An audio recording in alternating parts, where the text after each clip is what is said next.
Montana Territory, 1868. Ashen clouds hung over the foothills of the Bitterroot Mountains as Wade Armstrong pulled his coat tighter against the biting November wind. At 24, he was younger than most ranch owners in the valley, but the last 3 years had hardened him in ways that made men twice his age regard him with respect. Today, however, as he tracked the cattle rustlers who'd been plaguing the region, his youth betrayed him through a reckless determination that drove him deeper into the wilderness than prudence allowed. The gunshot echoed across the ravine before Wade even heard the bullet whistle past his ear. He dismounted in one fluid motion, drawing his Winchester repeater as his boots hit the frozen ground. Crouching behind a boulder, Wade's blue eyes scanned the tree line. The second shot splintered bark from a pine just feet away. These weren't warning shots. The rustlers meant to leave no witnesses. "You're outgunned, boy," a gruff voice called. "Ain't worth dying over a few head of cattle." Wade counted 3 voices, maybe 4. They were right. He was outgunned.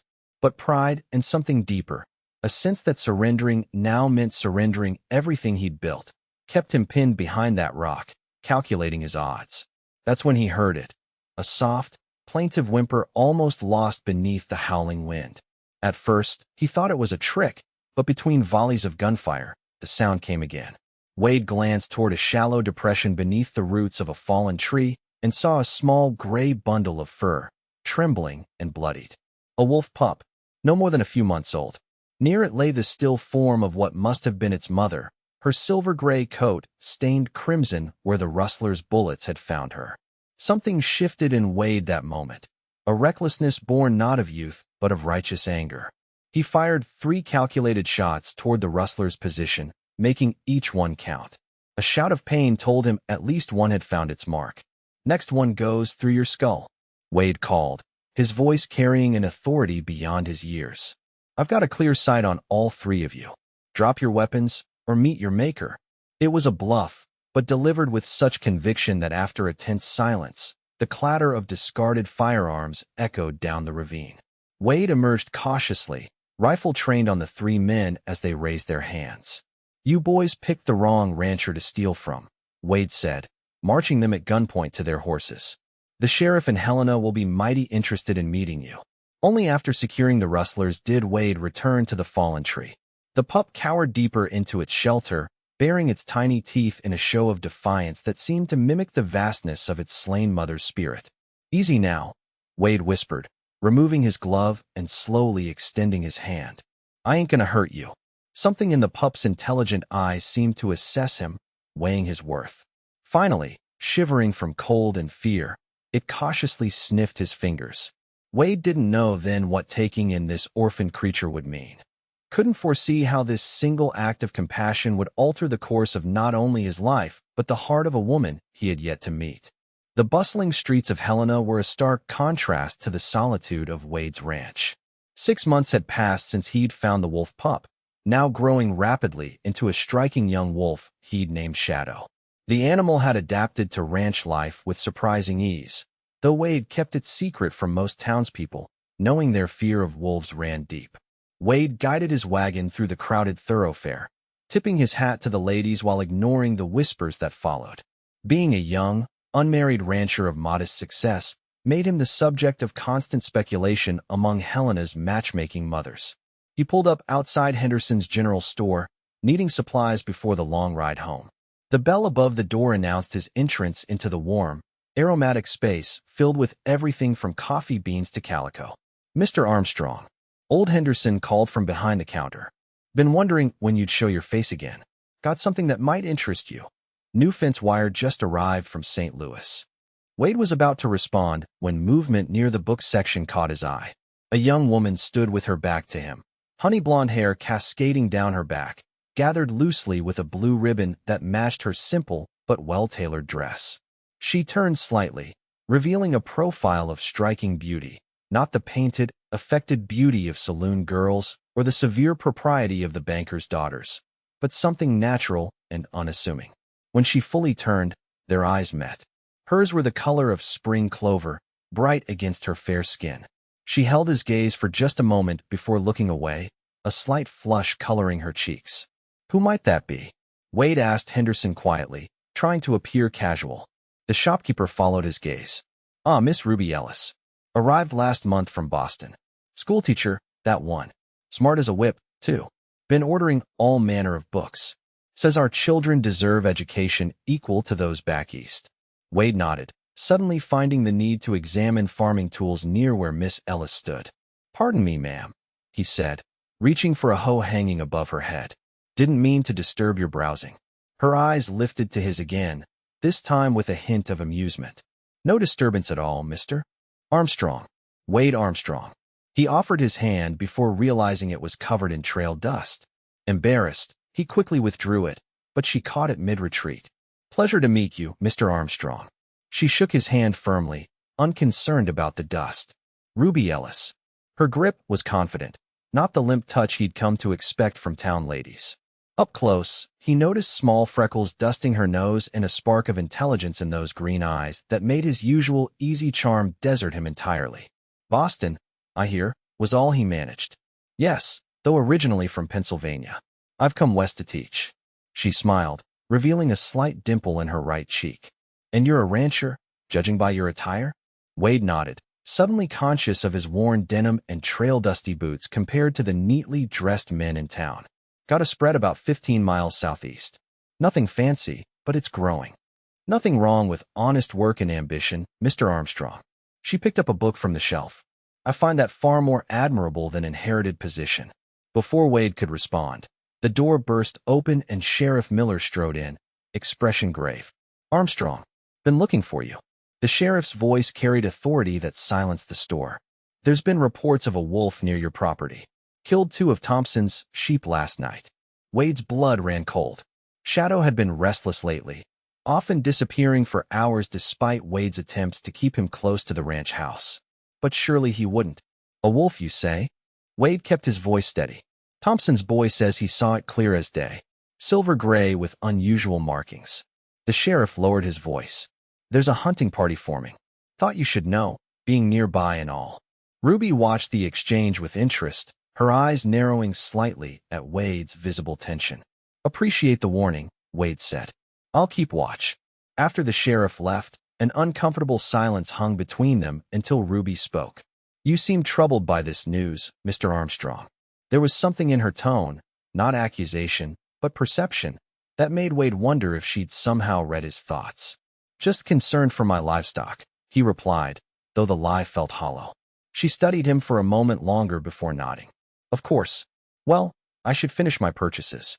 Perhaps we'll cross paths again. I'd like that, Wade said, surprised by his own earnestness. As Ruby moved toward the counter, Wade gathered his supplies with haste. He needed to get home to Shadow before the hunting parties formed. Whatever was happening with his wolf, he couldn't let them find him first. What Wade didn't see was Ruby watching him leave, a look of curiosity and concern shadowing her features as she noted the unusual urgency in his departure. The ranch house came into view as dusk painted the Montana sky in watercolors of pink and amber. Wade pushed his horse harder than usual, anxiety building with each passing mile. He'd checked every fence line, every cattle trail, looking for any sign of Shadow, but the wolf was nowhere to be found. Shadow, he called as he dismounted, scanning the property. Normally, the wolf would greet him with an enthusiastic bound from whatever shaded spot he'd claimed for the afternoon. Today, there was only silence. Wade's heart sank. If Shadow had indeed killed those sheep, the consequences would be dire. Ranchers didn't distinguish between wolves. All were considered vermin, threats to livelihood that must be eliminated. A low growl from the barn caught his attention. Wade approached cautiously, lantern raised. Shadow? That you, boy? The sight that greeted him stopped him cold. Shadow lay curled in the corner of an empty stall, his silver-gray coat matted with blood. But it wasn't his own blood. Clutched protectively between his paws was a mangled coyote, its throat torn out. Relief washed over Wade. Not sheep, coyote. Perhaps Thompson's boy had mistaken one predator for another in the dark. You gave me quite a scare, Wade murmured, kneeling beside the wolf. Shadow's intelligent eyes met his, and the animal nudged the dead coyote toward Wade as if offering a prize. I appreciate the gift, but this is exactly the kind of thing that gets folks riled up. Wade checked Shadow for injuries, finding only minor scratches. We need to be more careful, you and I. As Wade disposed of the coyote carcass, his mind wandered to Ruby Ellis. Something about her directness, her unaffected manner, had stirred something in him. Helena was full of available women, many who'd made their interest in him clear, yet none had captured his attention like the schoolteacher from Boston with her piercing green eyes and forthright gaze. Later that evening, as Wade sat on his porch watching Shadow patrol the perimeter of the yard, he made a decision. Come Saturday, he would have business in Helena again, business that might include stopping by the schoolhouse. What Wade couldn't know was that Ruby Ellis had business of her own, business involving wolves, ranchers, and secrets that would soon collide with his own. The one-room schoolhouse sat at the edge of Helena, a simple wooden structure with fresh white paint that distinguished it from the weathered buildings surrounding it. Wade had spent an unreasonable amount of time ensuring his appearance was presentable, hair trimmed, face cleanly shaven, his least worn shirt pressed, as best he could manage. He timed his arrival for after-school hours, tethering his horse to the hitching post and removing his hat as he approached the open door. Inside, Ruby stood at a large slate board, writing what appeared to be the next day's lessons in neat, flowing script. Wade cleared his throat. "Miss Ellis." She turned, surprise registering briefly before her features composed themselves. "Mr. Armstrong, this is unexpected. Hope I'm not interrupting," he said, remaining in the doorway. "Not at all. I'm just preparing for tomorrow." She set down her chalk and wiped her hands on a cloth. "What brings you to town again so soon? More supplies?" Wade shifted his weight, suddenly feeling every bit the schoolboy. "Actually, I was hoping to speak with you." A hint of a smile played at her lips. "Well, you've succeeded in that already." Her teasing tone eased his nerves. "Fair point. I was wondering if you might allow me to escort you to supper. The hotel restaurant serves a decent meal." Ruby regarded him thoughtfully. "Rather direct, aren't you, Mr. Armstrong?" "I find it saves time," he replied. "And out here, daylight's valuable." She laughed then, a genuine sound that transformed her already beautiful face into something luminous. "A practical man. Very well, I accept. Allow me to gather my things." As Ruby collected her papers and shawl, Wade noticed a book on her desk titled Wildlife of the American West. It lay open to a page about wolves, with several notes written in the margin. Before he could inquire, Ruby had closed the book and slipped it into her satchel. "Shall we?" she asked, moving toward the door. The hotel dining room was modest but clean, with white tablecloths and actual glassware instead of tin cups. Helena's attempt at Eastern refinement. Several townspeople nodded greetings, though Wade noticed curious glances at his companion. "You've caused quite a stir," Ruby observed after they ordered. "The eligible bachelor dining with the new schoolteacher." Wade shrugged. "Small towns run on gossip. They'll find something new to talk about by week's end." "And does this happen often? You escorting new arrivals to dinner?" "No," he said simply. "This is a first." Ruby studied him over the rim of her water glass. "Why me, then?" The directness of her question caught him off guard, though he was learning it was her nature. "You struck me as different. Most who come west either fear it or aim to tame it. You seem to respect it." Something in her expression softened. "Perceptive of you." "Yes, I've always been drawn to wilderness, the real wilderness, not the romanticized version from novels." "Is that why you were reading about wolves?" Wade asked, watching her reaction carefully. Her eyes widened slightly before she regained her composure. "You noticed that?" "Yes, I find them fascinating creatures, much maligned and misunderstood." Wade leaned forward. "Most around here would disagree. They see wolves as nothing but predators, threats to livestock and livelihood." "And you, Mr. Armstrong? What do you see them as?" The question hung between them, weighted with significance Wade couldn't fully grasp. He thought of Shadow, of the intelligence in those amber eyes, the loyalty that had developed between them. "I think they're like most things in nature, neither good nor evil, just surviving according to their nature." He paused. "And capable of more loyalty than most give them credit for." Ruby held his gaze for a long moment. A surprisingly enlightened view for a rancher. "Perhaps I've had experiences that changed my perspective." Their conversation flowed easily after that, moving from wolves to cattle, from Boston to Montana territory. Wade found himself captivated not just by her beauty, but her mind. Sharp, curious, and refreshingly honest. As he walked her to her boarding house after supper, Wade gathered his courage. "Miss Ellis, Ruby, I'd like to see you again." She turned to face him, moonlight silvering her honey-blonde hair. "I'd like that too, Wade. Perhaps you might visit my ranch someday. It's not much, but the view of the mountains at sunset is worth the ride." Something flickered in her eyes. Interest, certainly, but also something else. Hesitation? Concern? "I'd enjoy that," she finally said. "Though I should warn you, I'm not just interested in teaching children while I'm here." "Oh." Wade raised an eyebrow. "I'm also documenting wildlife for a naturalist society back east, particularly predator species that are being hunted to extinction." Her voice took on a passionate edge. "Wolves especially. Did you know they're being systematically exterminated throughout the West? Poisoned, trapped, shot on sight." Wade felt a chill that had nothing to do with the evening air. "I've heard something of it.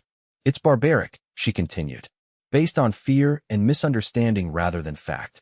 Wolves are essential to the balance of nature. They keep elk and deer populations healthy, prevent overgrazing. You won't find many sympathetic ears in these parts," Wade cautioned. Ruby's chin lifted slightly. "Including yours?" Wade chose his words carefully. "I think there's room for different perspectives, and I'd like to hear more of yours if you're willing to share it." Her smile returned, warming him from within. "Then I'll accept your invitation, Mr. Armstrong. Sunday afternoon, perhaps?" "Sunday it is," he agreed, tipping his hat before reluctantly taking his leave. As Wade rode back to his lodgings for the night, his mind buzzed with conflicting emotions. Ruby's interest in wolves could either be the most fortunate coincidence or the most complicated complication. Either way, he knew one thing for certain: Shadow would need to remain hidden when she visited.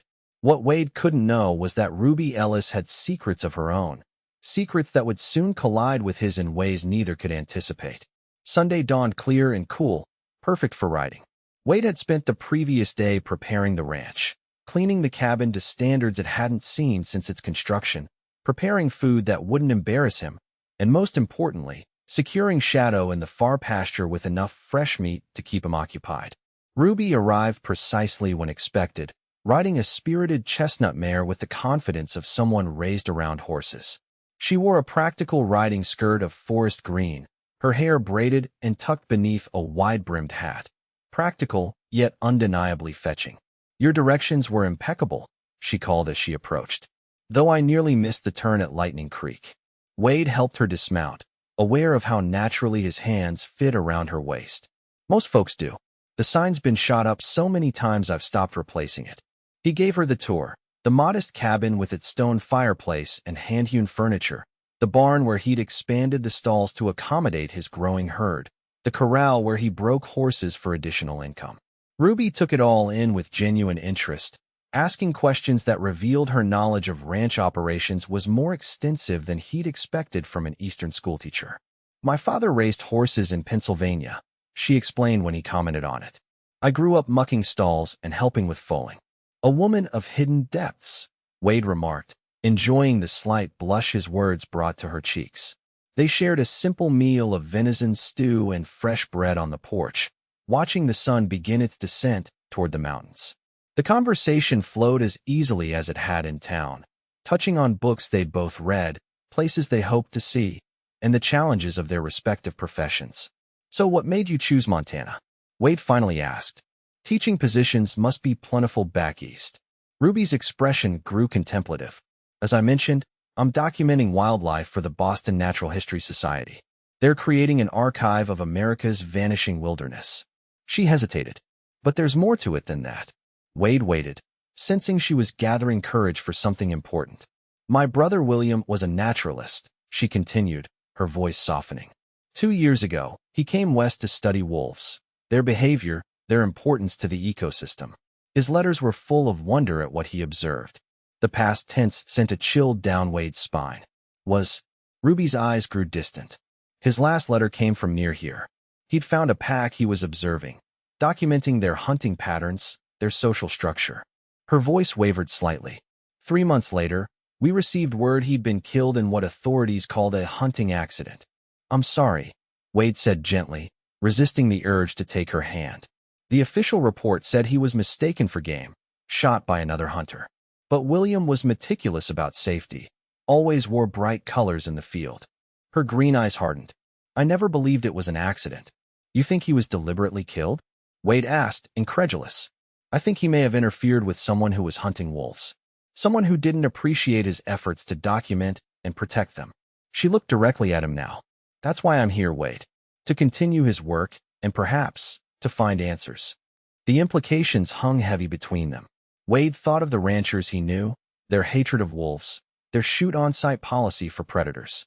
Any one of them might have seen her brother as an interfering outsider threatening their way of life. Before Wade could respond, a commotion from the direction of the far pasture broke the moment, the unmistakable sound of an animal in distress. Wade jumped to his feet. Stay here, he instructed, already moving toward the barn for his rifle. I'm coming with you, Ruby stated, falling into step beside him with a determination that brooked no argument. They rode hard toward the sound, Wade's heart pounding with fear of what they might find. Had the hunting party found Shadow? Had he injured himself attempting to escape the makeshift enclosure? What they discovered was worse than he'd imagined. Shadow stood cornered against the rocky outcropping that marked the pasture's boundary, bleeding from a wound in his flank. Before him, 3 men with rifles advanced slowly, one preparing to take the killing shot. Hold, Wade shouted, raising his own rifle. That's my property you're trespassing on. The men turned, and Wade recognized Thompson and 2 other ranchers from neighboring spreads. Armstrong, Thompson called back, confusion evident. You protecting this killer? It's the wolf that's been taking livestock all through the valley. Wade positioned himself between the men and Shadow, who growled low but made no move to flee. You've no proof of that, and you're still trespassing. We tracked it here from my place. Thompson's face reddened with anger. Found my best ram with its throat torn out this morning. Trail led straight to your land. Wade kept his rifle steady. That doesn't make it this wolf. Could have been coyotes, mountain lion. It's a wolf. Thompson spat. Vermin, like all its kind. Step aside, Armstrong. That beast needs putting down. Ruby had remained silent until now, but suddenly she urged her horse forward. That animal is not responsible for killing your sheep, Mr. Thompson. All eyes turned to her. Wade felt a surge of panic. What was she doing? Who the hell are you? Thompson demanded. Ruby Ellis. I'm a naturalist studying predator behavior in this region. She spoke with such authority that even Thompson seemed momentarily taken aback. And I can tell you with certainty that Wolf hasn't killed any sheep recently. Thompson sneered. And how would you know that, miss? Because wolf kills have distinctive characteristics. They target the throat, yes, but they also begin feeding at the flank, consuming internal organs first. She pointed to Shadow. This wolf has no blood around its muzzle, no evidence of a recent meal. Moreover, the wound on its side suggests it's been in territorial disputes with other predators, likely the actual culprits. The confident precision of her assessment left the men momentarily speechless. Wade stared at her with a mixture of admiration and growing unease. Her knowledge wasn't theoretical, it was practical, detailed. Furthermore, Ruby continued, wolves rarely hunt alone. They're pack animals. A solitary wolf is more likely to hunt smaller prey, rabbits, rodents. Certainly not a full-grown ram. Thompson lowered his rifle slightly, uncertainty crossing his weathered features. You some kind of wolf expert? Yes, she said simply. I am. The standoff held for several tense moments before one of Thompson's companions spoke up. Jim, maybe we should rethink this. If it ain't the right wolf. Thompson wavered, then grudgingly lowered his weapon. Fine, but if I lose one more sheep, Armstrong, I'm coming back with the sheriff. After the men departed, Wade dismounted slowly, approaching Shadow with caution. The wolf limped toward him, blood matting the fur on his left side. He needs attention, Wade said, examining the wound. Looks like a graze from a rifle. Those bastards must have shot at him before we arrived. Ruby knelt beside him, her hands moving with practiced confidence over the wolf's injured flank. Shadow, to Wade's astonishment, submitted to her touch without protest. The bullet just grazed him, she confirmed. I can clean and dress this. Do you have medical supplies at the cabin? Wade nodded, unable to tear his eyes from the scene before him. Ruby Ellis, Boston schoolteacher and apparent wolf expert, calmly tending to the very creature he'd been hiding from her. You don't seem surprised, he finally said. Ruby's hands stilled momentarily before resuming their work. That you have a wolf?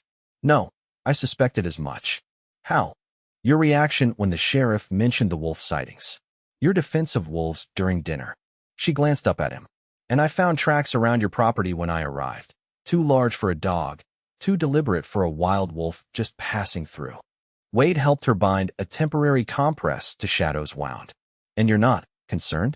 Most people would consider keeping a wolf dangerous, foolish. Ruby's smile held secrets of her own. I'm not most people, Wade Armstrong.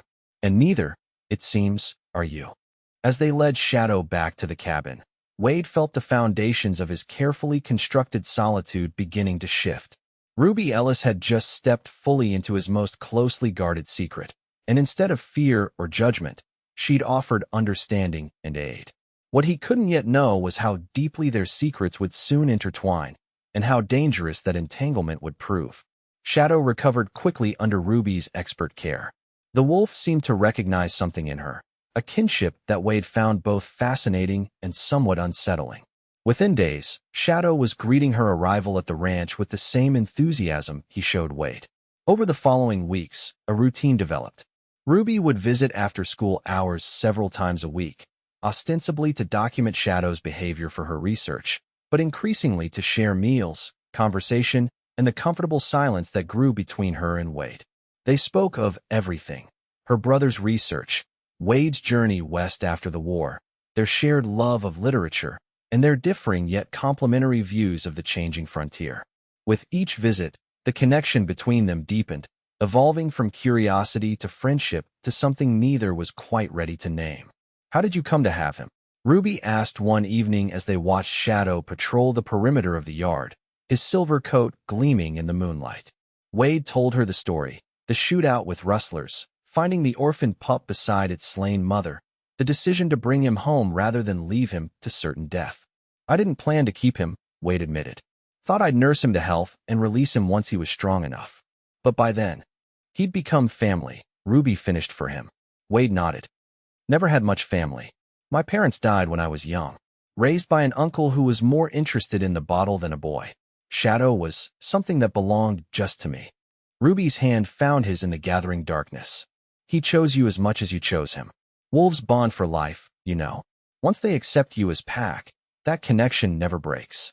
Her fingers were warm against his, and Wade found himself acutely aware of how close she sat, the faint scent of lavender that always seemed to accompany her. What about you? He asked, reluctant to break the moment, but hungry to know more of her. You've told me about your brother, but little else of your family. Ruby's expression grew distant. My mother passed when I was 16. My father changed after that. Threw himself into his work, barely spoke to William or me. She sighed. When William died, it was as though something final broke in him. He sold the horse farm, moved to Philadelphia to live with his sister. And you came west. I came to find answers, she corrected gently. To finish what William started. To understand. She trailed off, her gaze following Shadow's movements with an intensity that suggested deeper thoughts. Understand what? Wade prompted. Ruby seemed to consider her words carefully. The balance. Between wilderness and civilization. Between fear and respect. She turned to face him fully. Between what we're taught to believe and what we discover for ourselves. There was something in her tone, a hidden meaning Wade couldn't quite grasp. Before he could ask, Shadow's sudden alert posture caught their attention. The wolf stood rigid, ears forward, facing the direction of the main road. Moments later, the sound of approaching horses reached them. Expecting visitors?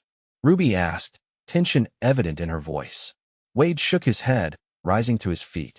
Get Shadow into the barn. Quickly. Ruby didn't hesitate, whistling softly to the wolf who followed her immediately into the darkness of the barn. Wade grabbed his rifle from beside the door and positioned himself on the porch, watching as three riders emerged from the shadows into the yard. Relief washed over him as he recognized Sheriff Miller's distinctive silhouette. Evening, Sheriff, Wade called, lowering his weapon. Rather late for a social call. Miller dismounted, followed by two deputies Wade didn't recognize. Not social, I'm afraid. Got reports of a wolf in these parts again. Thompson swears it's been stalking his property. Thompson sees wolves in his whiskey bottle, Wade replied evenly. I've patrolled my boundaries daily. No sign of any predators larger than coyotes. The sheriff's gaze drifted toward the barn. Mind if we have a look around? Just to be thorough. Wade's heart hammered against his ribs. It's my property, Sheriff. Unless you've got a warrant, I'd prefer to maintain my privacy. Miller studied him for a long moment. Getting mighty protective all of a sudden. Armstrong. Something you're hiding. Just tired of Thompson's accusations sending armed men onto my land.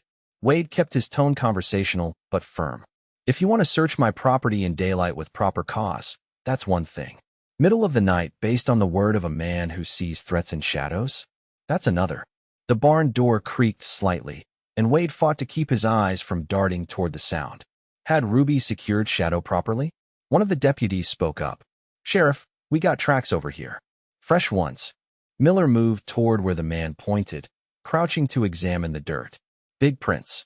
Dog, maybe, but awful large. Wade's mind raced. That'd be the stray I've been feeding. Big mutt, but gentle as a lamb. Keeps the coyotes away from the chickens. Mind if we see this dog? Miller asked, skepticism evident.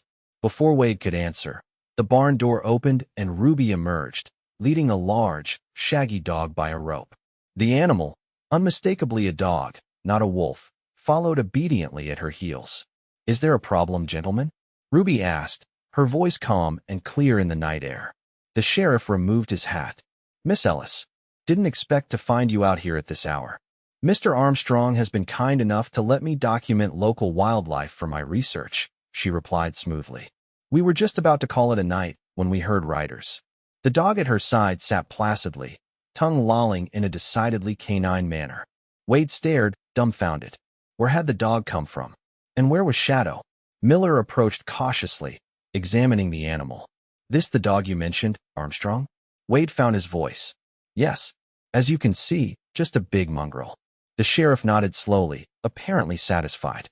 Well, seems I disturbed your evening for nothing. Apologies, Miss Ellis. After the sheriff and his deputies departed, Wade turned to Ruby in bewilderment. Where did that dog come from? And where's Shadow? Ruby's smile was enigmatic as she led him back to the barn. In the farthest stall, Shadow lay curled up, watching them with intelligent eyes. But Wade looked from Shadow to the doorway where the dog had been. I don't understand. The dog belongs to a trapper who lives about 5 miles north, Ruby explained. I've been studying his movements as well. He often roams this direction at night. I simply called him with a whistle William taught me. Most animals respond to the right signals if you know how to communicate. Wade stared at her with newfound wonder. You just saved Shadow's life. And possibly saved me from jail. Ruby's expression grew serious. The sheriff will be back, Wade. And next time, he might bring a proper search party. Shadow isn't safe here anymore. What are you suggesting? I can't release him. He's too accustomed to humans. He'd either starve or get himself shot approaching a homestead. No, Ruby agreed. But there are other options. Places where he could be protected, studied rather than hunted. What places? Ruby hesitated. There's a valley, deep in the mountains. William discovered it before he died. Remote, difficult to access, perfect for wildlife that needs protection from human encroachment. And you know how to find this place? I have his maps, his journals. Her eyes held both determination and vulnerability. I've been planning an expedition there, to continue his work, and perhaps to find evidence of what really happened to him. Wade absorbed this information slowly. You're asking me to give up Shadow. I'm asking you to protect him, she corrected gently. And I'm asking you to come with me. The request hung between them, weighted with implications beyond the welfare of a wolf. Wade searched her face, finding both resolve and something else, a tenderness that reached inside him and took hold. When? He asked simply. 2 weeks, she replied. When school ends for summer. It would give you time to arrange for your ranch to be looked after. Wade nodded slowly. 2 weeks. What neither of them could foresee was that forces were already in motion. Forces that would turn their carefully laid plans into a desperate race against both man and nature. The preparations consumed the following days. Wade arranged for his neighbor's son to tend to the cattle and horses during his absence, claiming he was joining a hunting expedition into the mountains.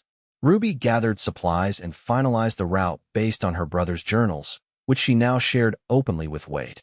William Ellis had been meticulously documenting wolf behavior throughout the territory, particularly focused on disproving the prevailing notion that wolves were nothing but bloodthirsty killers. His notes revealed a deep understanding of pack dynamics, hunting patterns, and the wolves' essential role in maintaining healthy ecosystems. He was years ahead of his time, Wade remarked as they pored over the journals one evening in Ruby's small room at the boarding house. Most men out here see wolves as nothing but vermin. Ruby nodded sadly. That's what got him killed, I believe. His last journal entries mention a particular rancher who'd been poisoning wolves indiscriminately, not just adults, but dens full of pups. Did he name this rancher? No, just referred to him as the Baron. Apparently, he controls vast grazing lands and has a standing bounty on wolves. Wade frowned. Could be several men who fit that description. Stockton over in Deer Lodge has a spread that covers half the valley. Or Merriweather, who runs cattle from Helena to the Gallatin. Ruby traced her finger over a map her brother had annotated. Whoever it was, William confronted him about the poisoning. Said it was not only cruel but short-sighted. That removing apex predators would lead to overpopulation of elk and deer, resulting in overgrazing and eventual collapse of the rangeland. Not an argument likely to persuade a cattleman, Wade observed. No. Ruby's voice grew quiet. His final entry says he was going to document the poisoned dens as evidence. That's the last he wrote.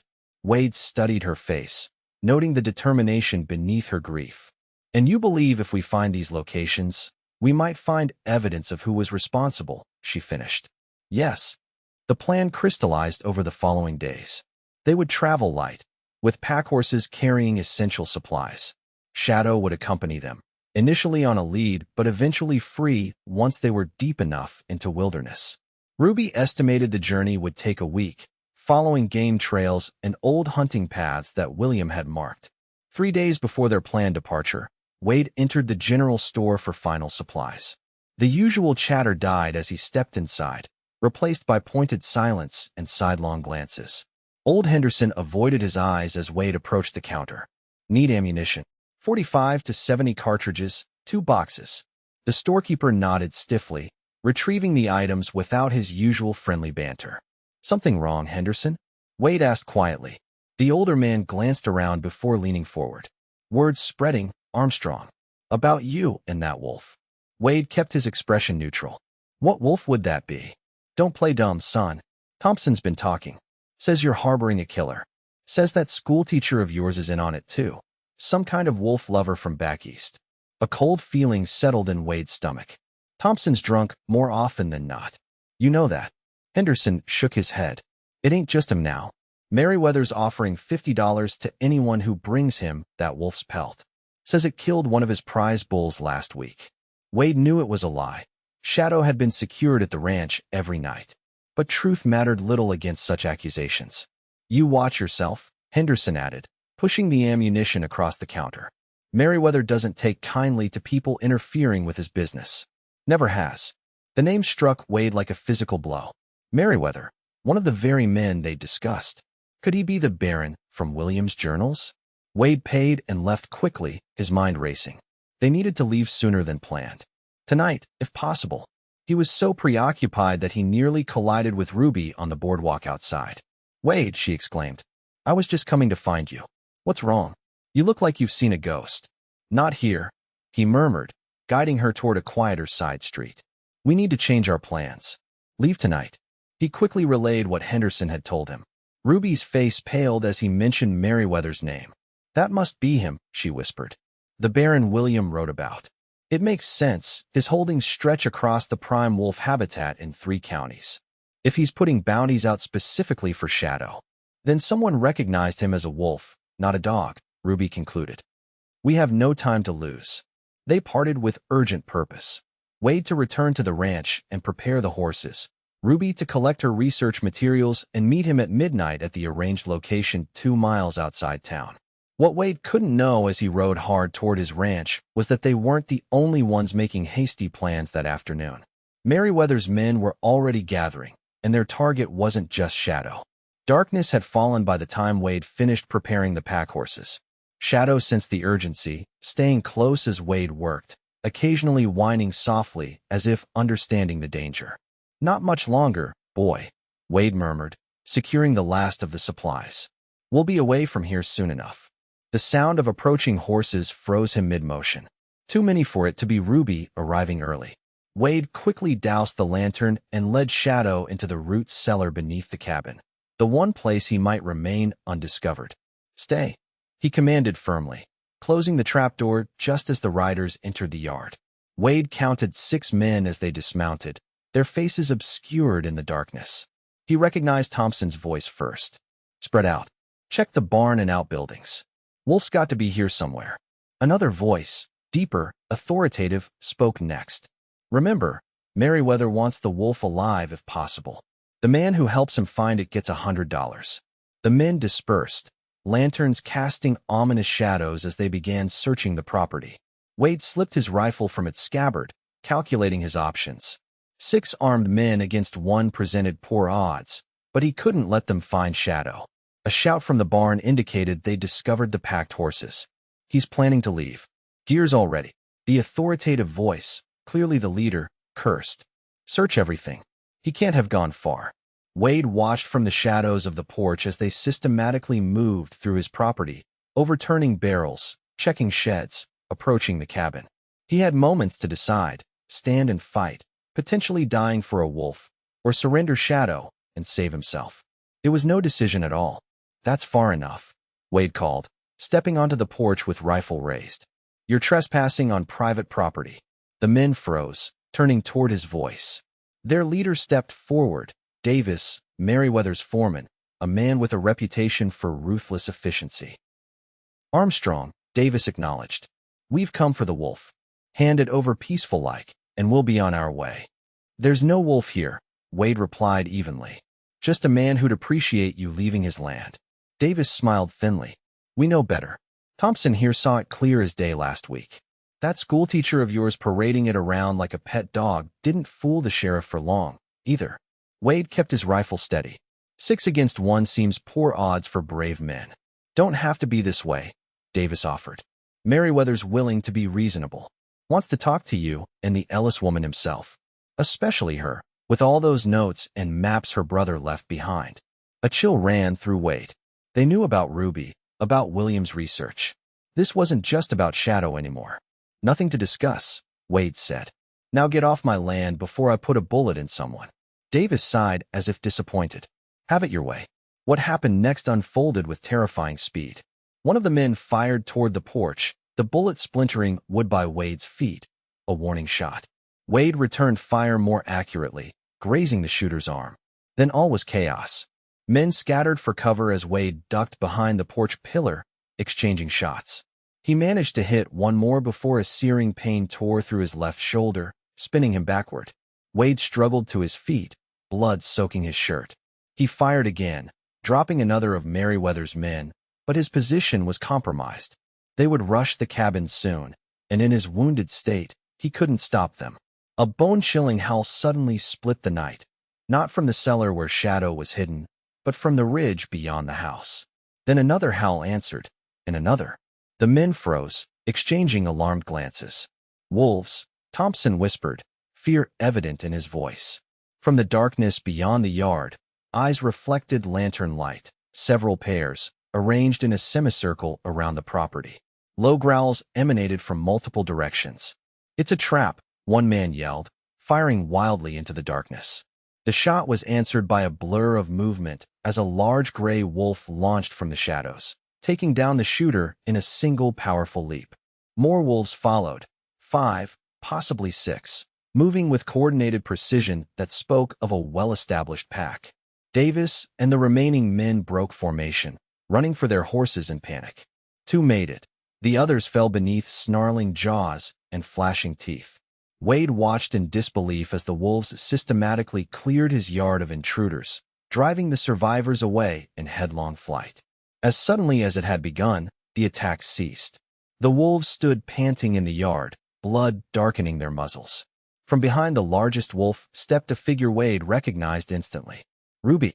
She moved forward, her riding clothes dusty from the trail, a rifle held confidently in her hands. The wolves parted to let her pass, watching her with what could only be described as deference. Are you hurt? She asked urgently, reaching him and examining the wound on his shoulder. "I'll live," Wade managed, still staring at the wolves. "But what? How?" Ruby's expression was grim as she tore a strip from her petticoat to bind his wound. "William wasn't just studying wolves, Wade. He was protecting them. Established a relationship with this pack years ago. And they follow you. They remember me from when I assisted William. The alpha female," she nodded toward the largest wolf, "recognizes me as pack." She finished bandaging his shoulder. "I was on my way here when I heard the shots. Fortunately, the pack was hunting nearby." Wade struggled to comprehend the scene before him. "All this time, I couldn't tell you everything," Ruby said softly. "Not until I was sure I could trust you with William's legacy, with their lives." The trapdoor to the cellar suddenly burst open, and Shadow emerged, racing to Wade's side with anxious whines. The wild wolves watched, alert but not aggressive, as Shadow checked Wade's wound with gentle nudges. "We need to go," Ruby urged. "Davis and the others will return with more men. It won't be safe for you here anymore." Wade nodded, the reality of his situation settling in. He had just shot Merriweather's men. There would be no returning to his ranch, no resuming his former life. "The horses are ready," he said, wincing as he stood. "But where can we go that Merriweather won't find us?" Ruby's eyes gleamed with determination in the moonlight. "To the place William discovered, the valley he died protecting." She glanced at the wild wolves, who waited at a respectful distance. "They'll guide us." As they gathered the horses and prepared to flee into the night, Wade looked back at the cabin he'd built with his own hands, the life he'd carved from wilderness. All forfeit now, exchanged for a future unknown, except for the woman who would share it. "No regrets?" Ruby asked, catching his backward glance. Wade mounted carefully, mindful of his wound. Shadow fell into step beside him, with the wild wolves forming a protective perimeter around their small party. "None," he answered truthfully, and turned his horse toward the mountains. What awaited them in the hidden valley, sanctuary or further danger, remained to be seen. But they would face it together, with a family of wolves to guard their way. The journey into the mountains proved more arduous than either had anticipated. Wade's wound, though not life-threatening, slowed their progress and required frequent attention to prevent infection. The wild wolves accompanied them for the first day, melting away into the forest as they reached higher elevations. Only Shadow remained constant, ranging ahead to scout the path or dropping back to ensure no pursuers followed. The wolf seemed to grow more confident with each mile that separated them from civilization, as if returning to some essential part of himself long suppressed. "He's magnificent," Ruby observed on the third evening as Shadow returned from hunting with a rabbit in his jaws, a contribution to their dwindling supplies. "The way he balances his wild nature with his loyalty to you." Wade nodded, watching as the wolf carefully laid the rabbit beside their campfire before retreating to a respectful distance. "He's caught between worlds. Not fully wild, not truly tame. Perhaps that's his strength," Ruby suggested. "Adaptability is how species survive changing environments." She smiled softly. "Something we might learn from him." They had been following William's detailed maps, climbing steadily into the mountains along game trails so faint Wade would have missed them without Ruby's guidance. The terrain grew increasingly rugged, with sheer cliffs and dense forests that provided both challenge and concealment. On the fifth day, they crested a ridge and gazed down upon a sight that stole their breath. Below stretched a pristine valley, encircled by protective mountain walls, with a clear stream meandering through meadows lush with summer growth. "William's sanctuary," Ruby whispered, emotion thickening her voice. They descended carefully, making camp near the valley floor as evening approached. Shadow ranged excitedly through the meadow grasses, rolling and pouncing as if reconnecting with long-forgotten instincts.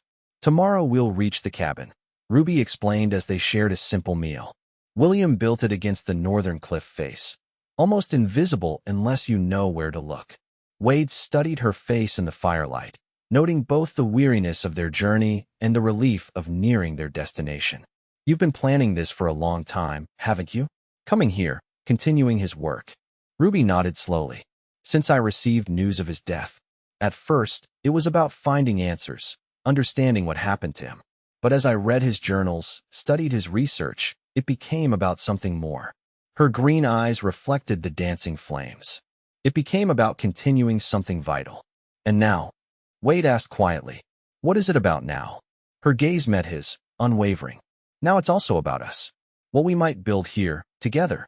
The simple declaration hung in the air between them. Neither a question nor a demand. Simply truth, offered without expectation. Wade reached across the space separating them, his hand finding hers. I'd like that. Morning revealed the valley's full splendor, wildflowers carpeting the meadows in purple and gold, deer grazing peacefully at the forest edge, birds filling the air with song. They followed the stream northward, Shadow loping ahead with evident purpose, as if sensing their destination. The cabin emerged from the landscape so naturally that Wade nearly missed it. Built into a recessed section of the cliff, its logs had weathered to match the surrounding stone, while a living roof of native plants further camouflaged its presence. Ruby approached reverently, removing a key from around her neck. William sent me this in his last letter. Said if anything happened to him, his life's work should continue. The door opened with a creak of disuse, revealing a simple one-room structure lined with bookshelves, a desk positioned to catch northern light, a small cast-iron stove for cooking and heat. It's perfect, Wade breathed, taking in the evident care with which everything had been arranged. Ruby moved directly to the desk, running her fingers over the leather-bound journals stacked neatly in one corner. He documented everything: wolf migrations, pack structures, hunting patterns. Her voice caught. He was building a case for their protection, gathering evidence to counter the bounties and extermination campaigns. Wade examined the maps pinned to one wall, detailed renderings of territories, den sites, migration routes. This is what got him killed, isn't it? This knowledge. Ruby nodded grimly. In the wrong hands, these maps would lead directly to every wolf pack in the territory. Merriweather or men like him could wipe them out completely.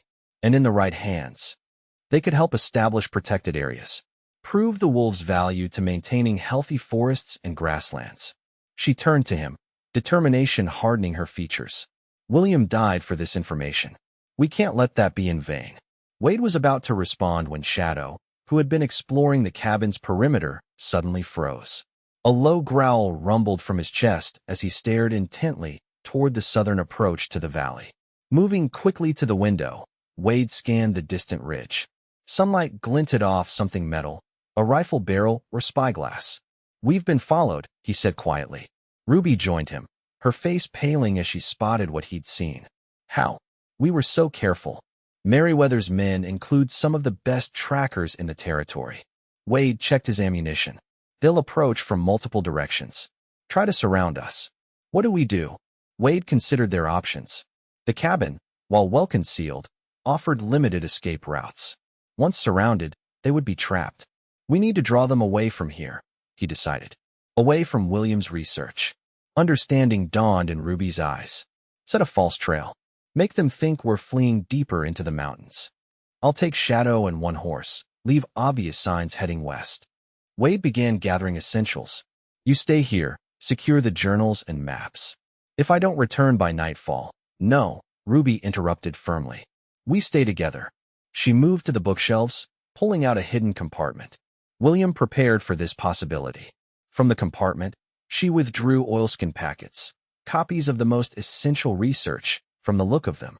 We'll hide these in the cave system behind the waterfall, she explained, working quickly.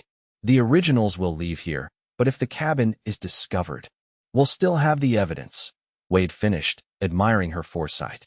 They worked in practiced unison, preparing for both flight and fight. Wade rebound his healing shoulder, while Ruby packed the copied documents and essential supplies. Shadow remained vigilant at the window, occasionally issuing soft warning growls as he tracked the intruder's approach. Within an hour, they were ready. Ruby locked the cabin behind them, concealing the key in a hollow tree William had noted in his journals. Together they rode north toward the waterfall, following a route that kept them hidden within the tree line. The cave entrance lay behind the cascading water, accessible by a narrow ledge that would be treacherous for horses. They dismounted, securing their mounts in a concealed thicket before proceeding on foot. Shadow led the way, navigating the slippery rocks with nimble confidence. Inside, the cave opened into a series of chambers, cool, and dry despite their proximity to the falls. William mapped these caves extensively. Ruby explained as they stashed the precious documents in a high crevice. They connect to the eastern ridge. We can use them to circle behind Merryweather's men. Wade raised an eyebrow. Circle behind them? I thought we were fleeing. Ruby's smile held a fierce edge he hadn't seen before. William didn't just document wolves, Wade. He learned from them. She checked her rifle with practiced hands. Wolves don't just run when threatened. Sometimes they lead pursuers into an ambush. Understanding dawned. You want to trap them? I want to end this, she corrected. Otherwise, we'll spend our lives looking over our shoulders. The plan formed quickly. Using William's detailed cave maps, they would emerge on the eastern ridge, positioning themselves above the likely approach route of Merryweather's men. With the advantage of elevation and surprise, they might force a confrontation on their terms. As they navigated the twisting passages, Wade marveled at the transformation in Ruby. The composed schoolteacher had revealed deeper layers, strategic thinking, wilderness skills, and a determination that matched his own. Your brother taught you well, he observed as she confidently led them through a particularly challenging section. William believed knowledge should be shared, not hoarded. Her voice echoed softly against the stone walls. Especially with those you love. The simple statement warmed Wade more than any fire could have. Love. The word hadn't been spoken directly between them before, but it hung in the air now. Acknowledged, reciprocated. They emerged from the caves into late afternoon sunlight, on a rocky outcropping that overlooked the southern approach to the valley. Below, they could see their pursuers, 5 men on horseback, moving cautiously along the stream where Wade and Ruby had traveled that morning. Davis is leading them, Wade noted, recognizing the foreman's distinctive hat. And that's Thompson beside him. Ruby studied the party through William's brass spyglass. The others are Merryweather's regular hands. Hired guns, essentially. No sign of Merryweather himself. He rarely does his own dirty work, Ruby said bitterly. Sends men like Davis instead. They watched as the party reached the clearing before the cabin. Davis signaled for them to spread out, surrounding the small structure. After confirming no immediate threat, he approached the door, finding it locked. They'll break in soon, Wade murmured. Discover we've fled. Ruby nodded. Then they'll search for tracks, try to determine which direction we took. She pointed to a narrow game trail that wound up toward their position. That's where they'll come. Single file, with limited visibility. The perfect spot for an ambush. They positioned themselves on either side of the trail, shadows secreted behind a boulder where he would remain until called. The wait stretched on as the men below ransacked the cabin, eventually emerging with William's original journals and maps, exactly as Ruby had anticipated. We have what we came for. Davis called to his men. Find their trail. They can't have gone far. As predicted, Thompson soon discovered their tracks leading toward the eastern ridge. The men remounted, beginning the ascent along the narrow trail. Wade and Ruby exchanged a final glance, an entire conversation passing between them without words. This wasn't just about survival now. It was about justice for William, protection for the wolves, and their future together. The first rider rounded the bend below their position. Wade waited until the second and third had also appeared before giving the signal, a low whistle that caused all 5 men to freeze in their tracks. That's far enough, Wade called, rifle trained on Davis. The men looked up, cursing as they realized their vulnerable position. Armstrong, Davis acknowledged, his hand inching toward his holstered pistol. Should have known you wouldn't run far. I wouldn't, Wade advised, his aim unwavering. You're surrounded, outgunned, and your horses are on a trail too narrow to turn quickly. Ruby emerged from her position, rifle equally steady. We want only 2 things, Davis. Those journals you took from the cabin, and your word that you'll leave this valley, and us, in peace. Thompson spat on the ground. And why would we do that, girl? Ruby's smile was cold. Because if you don't, you won't leave this valley at all. As if on cue, howls echoed from multiple directions, the same wolf pack that had come to their aid at the ranch, having followed at a distance throughout their journey. The men's faces paled as they registered their predicament. Steep drops on one side of the trail, armed opponents above, and wolves closing in from the forest. Davis, however, was not so easily cowed. In a lightning move, he drew his pistol and fired toward Ruby. The bullet struck rock inches from her position, sending stone fragments flying. What happened next unfolded in heartbeats. Shadow launched from his hiding place with a ferocity Wade had never witnessed, clearing the distance to Davis in a single powerful leap. The wolf's jaws closed on the foreman's gun arm, the force of the impact sending both tumbling from the saddle. Wade and Ruby fired simultaneously, their shots precision targeted at the remaining men's weapons rather than the men themselves. Two dropped their rifles with cries of pain as bullets impacted metal and wood. Thompson and the last rider wheeled their horses in panic, only to find their retreat blocked by three adult wolves emerging from the underbrush, teeth bared in silent threat. On the ground, Davis struggled beneath Shadow's weight, the wolf's teeth still clamped around his arm, blood seeping through his sleeve. "Call it off," Davis gasped. "For God's sake." Wade descended the slope carefully, keeping his rifle trained on the others. "Shadow," he commanded. "Release." The wolf obeyed instantly, backing away from Davis but maintaining a vigilant posture, ready to attack again if necessary. "The journals," Wade demanded, extending his hand. Davis nodded to his saddlebag with his uninjured arm. "Take them. They ain't worth dying for." Wade retrieved the precious documents while Ruby kept watch on the other men. The wolf pack maintained their position, effectively blocking any escape route. "Here's what happens now," Wade announced. "You'll ride back to Merriweather with a message. This valley and everything in it is under protection. Any man who enters with ill intent won't leave again." "Protection?" Thompson scoffed, though fear underlay his bravado. "You and what army?" Ruby gestured to the wolves. "This one, plus evidence that will be sent to the territorial governor, the Department of the Interior, and several prominent newspapers if anything happens to us." "Evidence of what?" Davis asked, clutching his bleeding arm. "Illegal poisoning of public lands. Deliberate extermination of wildlife protected under territorial statutes. Murder of a government-sponsored naturalist." Ruby's voice was steel. "William documented everything, including his confrontations with Merriweather before his death." The men exchanged uneasy glances, the implications sinking in. "So we have a choice," Wade continued. "Merriweather backs off, leaves this valley and its wolves in peace, and these documents stay private. Or he continues his campaign, and the full extent of his crimes becomes very public. I imagine the governor wouldn't look kindly on a prominent rancher poisoning water sources and murdering federal employees." Davis struggled to his feet, dignity somewhat restored despite his injured arm. "Merriweather won't take kindly to threats." "It's not a threat," Ruby replied evenly. "It's a choice, one that benefits him as much as us, if he's wise enough to see it." A tense silence followed as Davis weighed their words. Finally, he nodded curtly. "I'll deliver your message. Can't promise how he'll take it." "Then perhaps this will help persuade him," Ruby added, removing a sealed envelope from her pocket and handing it to Davis. "Evidence sufficient to ruin him, addressed to the territorial governor. If we remain undisturbed for 30 days, I'll send word to the post office not to deliver it." The simple elegance of her insurance policy impressed Wade. Davis took the envelope with grudging respect. 30 days, he agreed.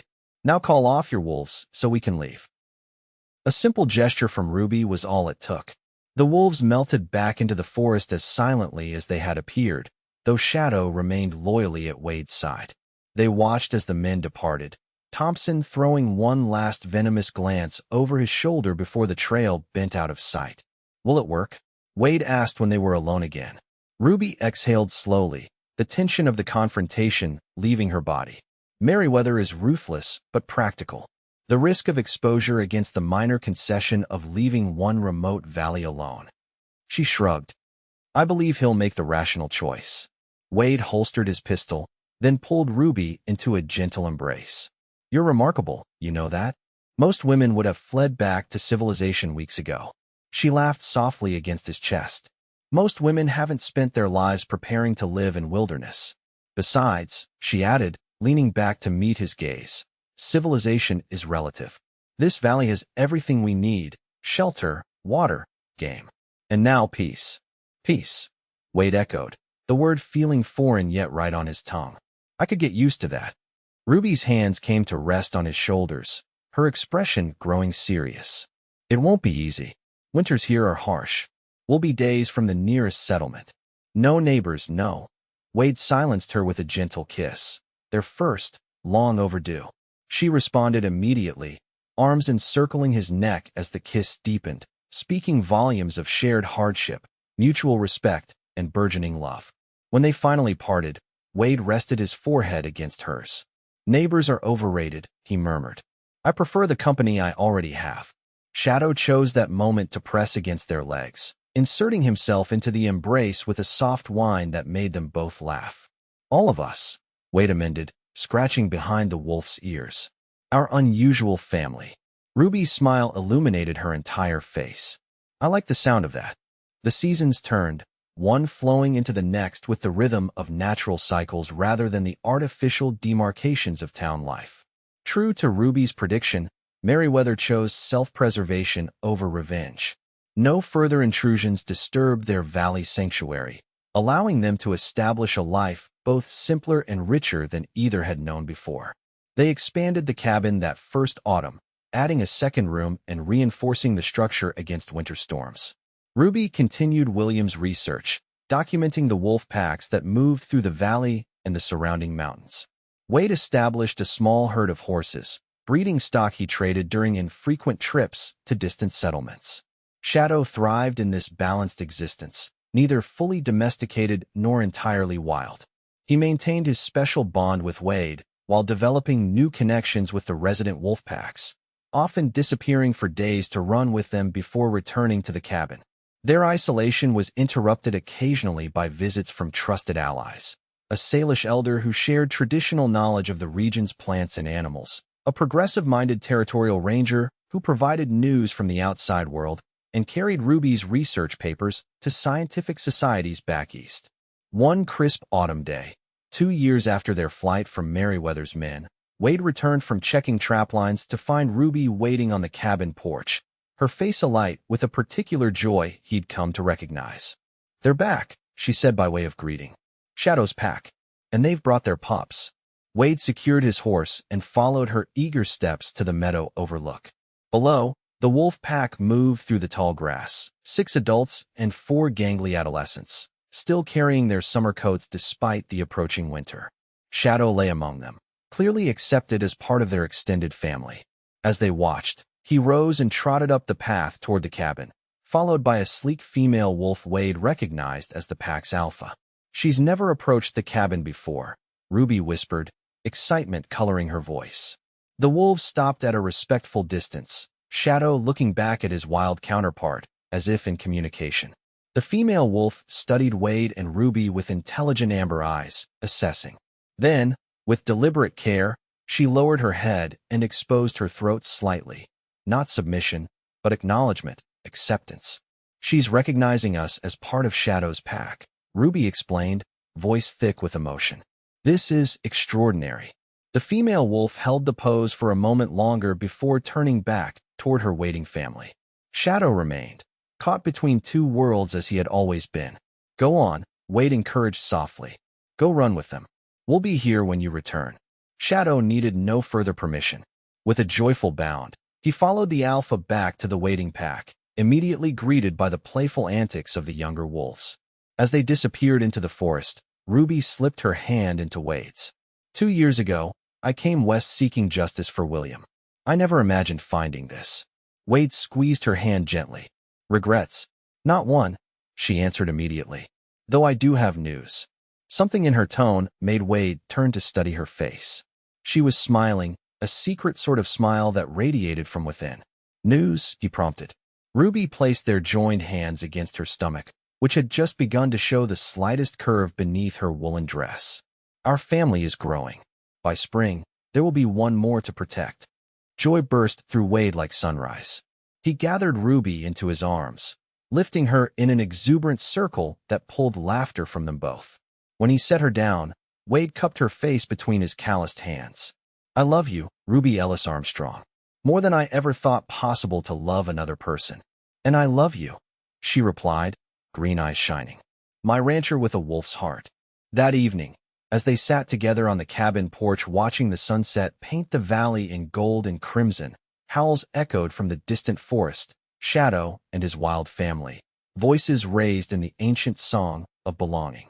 Ruby leaned her head against Wade's shoulder, their unborn child cradled between them. "They're celebrating," she murmured. Wade smiled, wrapping his arm around the woman who had changed his life in ways he was still discovering. "So are we." The orphaned wolf pup he'd rescued had found his place between worlds, much as Wade and Ruby had found theirs, neither fully in civilization nor completely wild, but in the sacred balance between. A family forged through courage and compassion, guarded by wolves who recognized kindred spirits in the humans who had chosen to protect them.